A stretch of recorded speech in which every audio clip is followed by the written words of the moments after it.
দেখলাম না এই জন্য। হ্যাঁ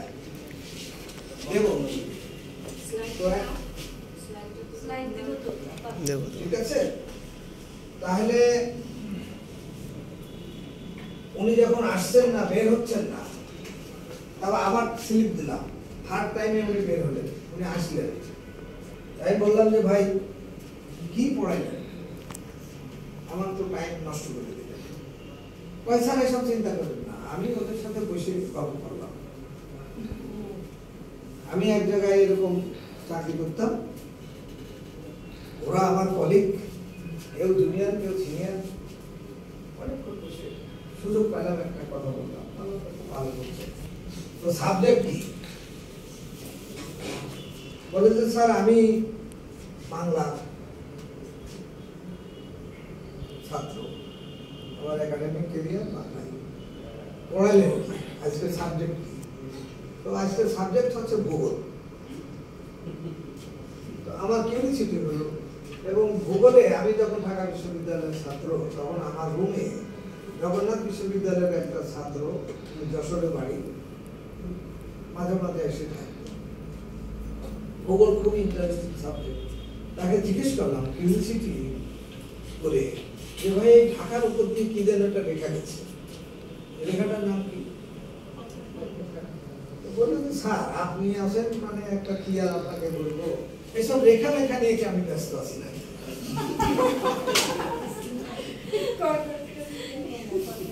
আসলাম, কথা বললাম, পরিচয় হলো, দেখা হলো, চলে গেলাম। কেমন চলে গেলাম যে এমনি তো দেয় না, একটা কিছু তারা তো সম্মানই দেয় সরকার। তো সরকার সম্মানই যে দেয়, সরকারের পক্ষে আমি কি কাজ করলাম? যারা এখানে এসেছে সময় নষ্ট করে, বউ ছেলে মেয়েকে বাদ রেখে, ঘরে রেখে ট্রেনিং নিতে এসেছে, সেই ট্রেনিং থেকে তারা কি নিয়ে গেল, সেটা যিনি ট্রেনিং দিচ্ছেন তার নৈতিক দায়িত্ব।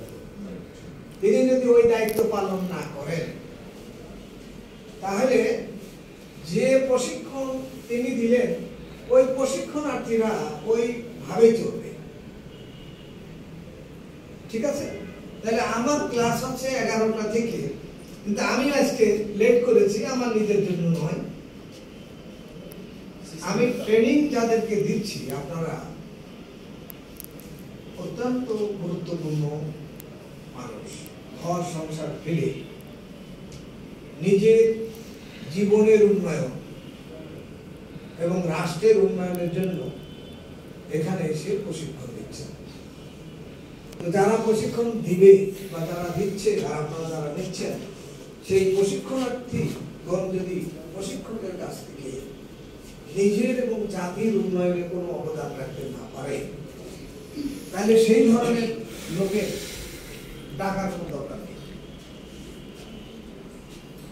আমি আমার গাড়ির তেল পুড়িয়ে এসেছি, এখানে আসার পরে আমাকে চা কফি খাইয়েছে, সম্মান ইজ্জত দিয়েছে। আমি আপনাদের কাছ থেকে যদি দেশের উন্নয়নে কোনো অবদান রাখতে না পারি, নিজে এবং আপনারা, তাহলে তো আপনাদের সাথে কথা বলে কোনো লাভ নেই। আমি এখানে তো আত্মীয়তা করতে আসি না, আসছে কি? কালকে আমাদের একটা মিটিং এ আমি একটু একটা খারাপ কথা বলেছি।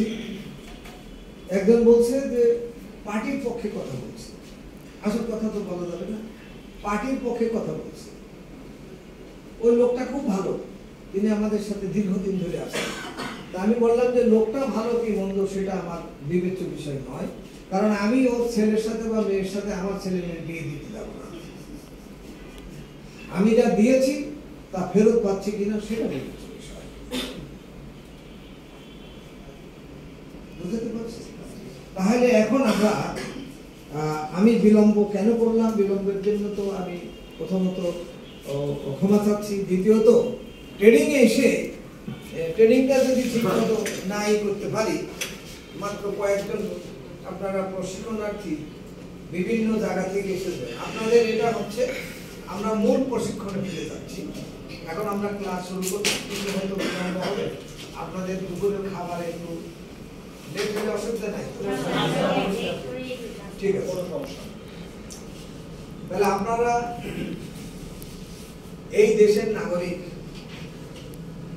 আজকের প্রশিক্ষণ নেবেন বা যে কয়দিন এখানে প্রশিক্ষণ নেবেন, সেই প্রশিক্ষণের ফলাফল আজীবন আপনি ভোগ করবেন, নিজে ভোগ করবেন, ছেলে মেয়েকে ভোগ করার সুবিধা করে দিয়ে যাবেন এবং আপনার আশেপাশে যারা আছে তারা যেন আপনার থেকে সুবিধা পায় সেই চিন্তা আপনি করবেন।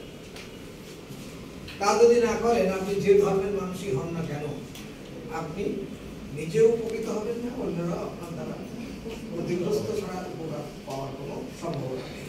এখানে যারা ট্রেনিং নিতে এসেছে, আমি জানি যে বিভিন্ন জন বিভিন্ন রকম কর্মের সাথে আছেন।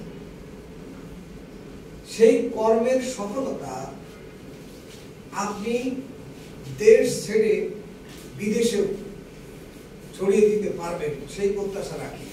আপনি দেখেন আমাদের এই যে এসএমই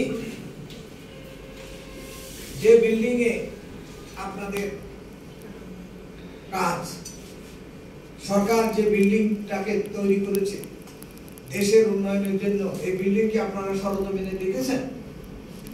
দেখেন নাই, তাহলে আমি ছবিতে দেখালাম। এখানে লেখা আছে নিচেই নন প্রফিট গভর্নমেন্ট অর্গানাইজেশন, অর্থাৎ সরকার আপনার থেকে কোনো প্রফিট নিচ্ছে না, আপনাকে আমরা গড়ে তুলতে চাচ্ছি যেন আপনি প্রফিট করে নিজে এবং রাষ্ট্রের বা সমাজের বা দেশের উন্নয়নের কাজে লাগেন। তাহলে এটা কত গভীর একটি বিষয়, আপনাকে সেইভাবে মনোযোগ দিয়ে শুনতে হবে। কেউ কোনো গল্প বলে গেল, আপনি শুনলেন আর ভুলে গেলেন, তাইলে হবে না। আমাদের দেশটা এখানে একটা ম্যাপ দেওয়া আছে, তাহলে আপনারা যারা এই এসএমই কর্মকাণ্ডের সাথে আছেন, তারা আপনার এলাকা ছেড়ে বাংলাদেশের প্রতিটি অঞ্চল পর্যন্ত আপনার কর্মকাণ্ড ছড়িয়ে যাবে। কি যাচ্ছে কি যাচ্ছে না? অনেক এন্টারপ্রেনার আছে যারা দেশের পেরিফেরি পার হয়ে বিদেশের মাটিতেও এখন উন্নয়নের ছোঁয়া লাগিয়ে দিয়েছে। আপনারা যারা বিদেশে যাবেন বা গিয়েছেন তারা দেখবেন যে সৌদি আরবে বিশাল মরুভূমির মধ্যে বাংলাদেশিরা গিয়ে সেখানে সবুজ শ্যামল বাগানে পরিণত করেছে। তাহলে এই দেশটি তার, এই দেশ থেকে সে বিদেশে গিয়েছে এবং বিদেশে গিয়ে বিদেশের মাটিতে শস্য ফলিয়ে দেশে টাকা পাঠাচ্ছে, যাকে আমরা বলছি রেমিটেন্স। তাহলে আমরা এই যে বাংলাদেশের ম্যাপ, আপনারা কে কোন জেলা থেকে এসেছেন তা নিশ্চয় আপনারা এই ম্যাপের মাধ্যমে দেখতেছেন। এখন আমি আশা করব এই ম্যাপটি সম্পর্কে আপনারা ভালোভাবে নিজের ভাষায়, ছোট ছোট বই, ক্লাস 4-5 বইয়ে ম্যাপ আছে, তাহলে সেই ম্যাপ থাকলে এই ম্যাপ আপনার কি উপকার করবে? ম্যাপ শেখার দরকার কি? আপনি তো আসছেন, এই আপনার কাজ হচ্ছে সিগারেট তৈরি করা, বিড়ি তৈরি করা, কাপড় তৈরি করা, বা আপনি একটা ক্ষুদ্র ব্যবসা দিয়েছেন, কাতান শাড়ি তৈরি করেন। ম্যাপ দরকার কি আপনার?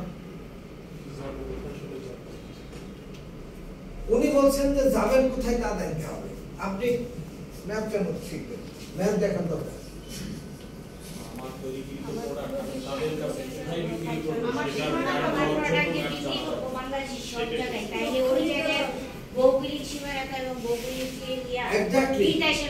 আমি তৈরি করছি, আপনার কোথায় বাড়ি?